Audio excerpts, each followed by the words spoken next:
Hi students, this video is about finding and citing sources, so let's jump right in. There is nothing wrong with starting out looking on Google for sources. It's a great place to start. It's the only place to start, let's be real. Now, when you're in Google, there's a couple things that can help you that you may not be aware of. So if you click on tools, you can filter out results and see them by time, whether you want more recent stuff or if you have a custom range. You can also go over here to the gear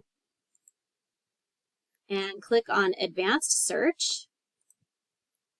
And you can find a bunch of other ways to do a Google search that kind of help to narrow your focus. So with exact words or phrases, any of these words, none of these words, hiding explicit results, different files, things like that. So, and the terms appearing anywhere on the page or in the title or in the URL. So there's a lot of different tools that you can use to help yourself narrow your search. It also matters what search terms you're using. So a lot of times it can be hard to find the exact right words that you want to use in order to find the sources that you are looking for. So for example, if I put in, let's say I'm really fed up with snowbirds in my area.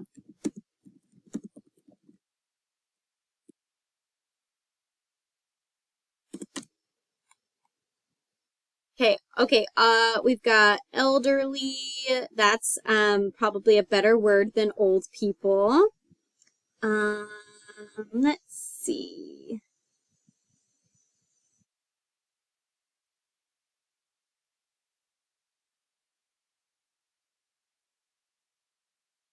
And we can go through and try to find an idea or search terms that kind of jump out. So I've done this before, and I actually found out through doing some reading that's actually called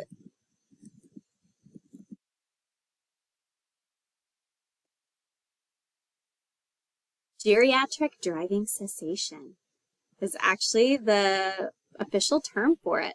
So once I figured out that search term, I was able to kind of find more scholarly articles and studies that showed that it was important to be proactive in getting older people to stop driving before they had health issues. So it took me a while of just doing Google searches to figure out that that was the term that I wanted to search. Now, Wikipedia can be a great place to start. Nothing wrong with Wikipedia. Old age and driving. Okay. So, oops, they want us to give money, but we're not going to. All right, so this could be a good place to start because it gives us different ideas, different tips, and we can go down here to see what laws. Look at our law. Renewed every 12 years. Y'all, we've got 4, 5, 4. Anyway, needing an eye exam. Okay, so we have crazy driving laws, which is maybe why we have such bad snowbirds. I don't know. But you see down here in the references, this can be a great place for us to find search terms or other sources that help us to springboard from Wikipedia. So Wikipedia is not going to be a source that ends up in your paper, but look at all this stuff that we can kind of start with. So Wikipedia is not bad, but it's not where you're going to end up. It's where you're going to start. Okay. I also want to go over what's called Boolean search operators. Here we go. Okay. And what they are is what you put in the box. The search box influences the kinds of results you get. So if you put geriatric and driving, you're going to get everything that has the word geriatric and driving together. If you've got geriatric or elderly, you're going to get anything with those words. And if you're going to say not middle-aged, it's going to take out those things. Okay? If you've got quotations around middle-aged, you're going to get that exact word or phrase. If you have the word drive, but you just kind of leave an asterisk, you're going to get drive, driver, driving, driven. You're going to get any form of that word. and then you can put brackets around things to focus in on certain phrases. So what these mean is you're going to use and to narrow results. You're going to use or to go broad if you're not finding enough. You're going to use not to exclude some things, and then these kind of help narrow or widen as needed. So using the right search terms is going to be important for what kind of sources you're going to get. We also have the library one search, which is great right here. One search, enter keywords, and I'm going to put in geriatric, driving, oops. Snowbirds is not going to get me scholarly research, but these search terms will. And we've got a lot of things that we can look at here. Intervention approaches. So maybe that's what I'm really interested in, is what can we do to help support people in transitioning away from driving so that they are safe and they are not on our roads, right? So maybe that's what I need to do is search this intervention approach, and maybe that's, I add this in, and intervention.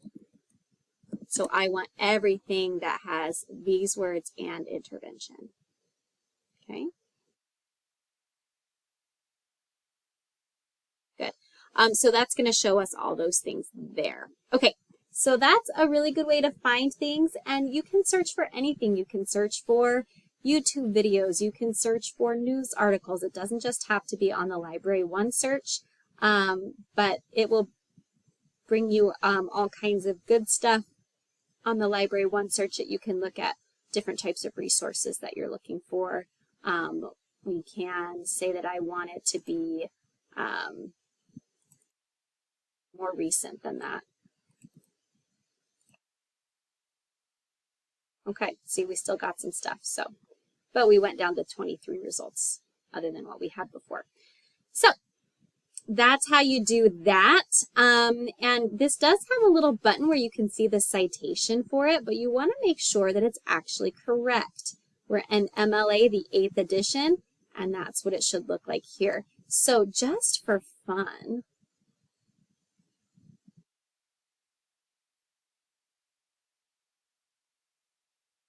that's in French. I'm going to reset my filters again. I liked this one. All right, I'm going to see if this citation is correct with the Purdue OWL. So the Purdue OWL is where I go for all of my citation needs. I'm going to type in that. See if it'll find it for me. So what's nice about the Purdue OWL is it gives you right to this the citation machine. So let me click Cite, continue, complete. Oh, I have to view a message. Well, I'm not going to pay for it. So, and after that ad break, we are back. I remember when things used to be free, y'all. All right, so we are actually in MLA 9 now. So that's why I wanted to show you this, that you can't, go away. You can't always trust just clicking things like this where it just says bloop, citation. You want to make sure that you're using the most recent version, which is going to be this guy right here. And you can just copy and paste it into your paper. All right, so there you go. And this is a journal, so it's going to give you a permanent link there. Let me look at this guy. I'm curious. Yeah, it's still in the 8th edition there. So you want to go with what's most recent. I'm gonna trust the Purdue OWL here with the MLA 9 edition. Let's see if we change it. I don't know. We're missing some information, but I think I needed to go in and type in some information manually, which I didn't. So always make sure that you know what citation you're using, whether you're using MLA or APA for this class. You are using MLA if you are in my first year writing classes. If you're in my business writing, you use APA because we just like to make things confusing. So you want to use the most updated version of these things and making sure, I think it did say on there that it was incomplete, that I needed to add in some missing info, which I didn't. But you just type it in, plug and chug. We've got some shapewear ads. That's nice. Thank you for that. We're good. Geez, y'all. Okay, so that's how you figure out how to cite. But if you actually want to know how to do it, it gives you an overview of the process, of the pieces of information that you need. And it gives you different ways of citing things. So you can actually, well, that's the generator. Look, let's see, different books. A periodical is a journal article. It's called a periodical. If you're looking at something and it's only online, then it's an electronic source. If it is printed and it's in a print edition somewhere, you're probably going to call that a periodical. Even if you're looking at it as a PDF online, it exists somewhere in print, so that's what I would go with here. Other common sources, things like an interview with someone, that's how you cite it. Speeches or lectures, like a class lecture, that's how you cite it. A conference, that's how you cite it. A painting or a sculpture, a song or an album, film or movies. I do think they have YouTube on here now. Oh, podcast, that's new. So maybe I'm just lazy. I'm going to type in Control Find YouTube. Boom. Right there, cite it as you would an ordinary video. And then it's going to maybe take me there. Yep. See? I want to Control Find video. Right here. Okay? And it's going to show me how to cite that. So I use my Control Find and I look around the Purdue OWL on how to cite things. Okay? So always make sure that you're double checking, because if you're using a citation generator, it may not always be correct. And you just want to make sure that you're doing the right thing. All right, now let's take a quick look at in-text citations. Go away, these ads, yeesh. It's going to tell you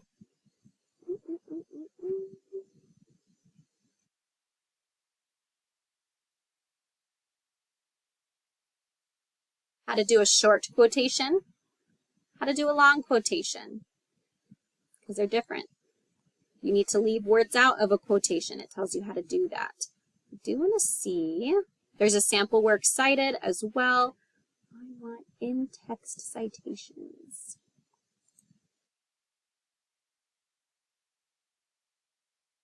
Right, here it is, MLA in-text citations, the basics.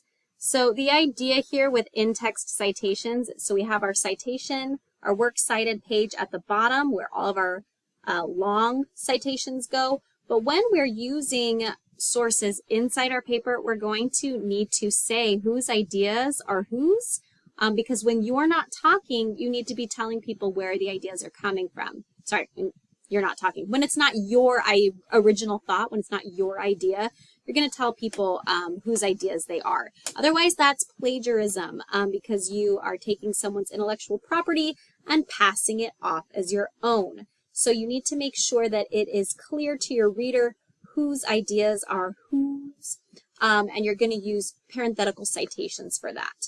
So there's two ways of doing it. You can put the author's name, and then this text is just the parenthetical citation is just the page number.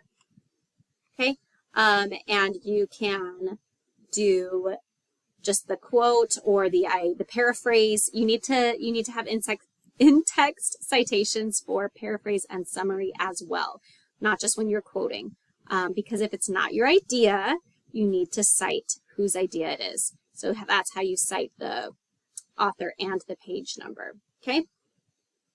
So just like this, you can see some examples here. It's pretty simple. If you have a paragraph and you're citing the same source several times, you can just kind of wait till the end to put the citation at the end of that paragraph. And then if you have any questions for your specific situations, there's some over there. I do want to show you one thing super quick. When you're reading a scholarly article, you'll notice that you've got like your PDF pages. Like in the side here, it'll say like what page you're on in Adobe Reader. That is not the page number, where it like goes from 1 to like 21 or 1 to 5. These are the page numbers down here, 485. So in my Adobe PDF Reader, this is page 2. No, it's page 485.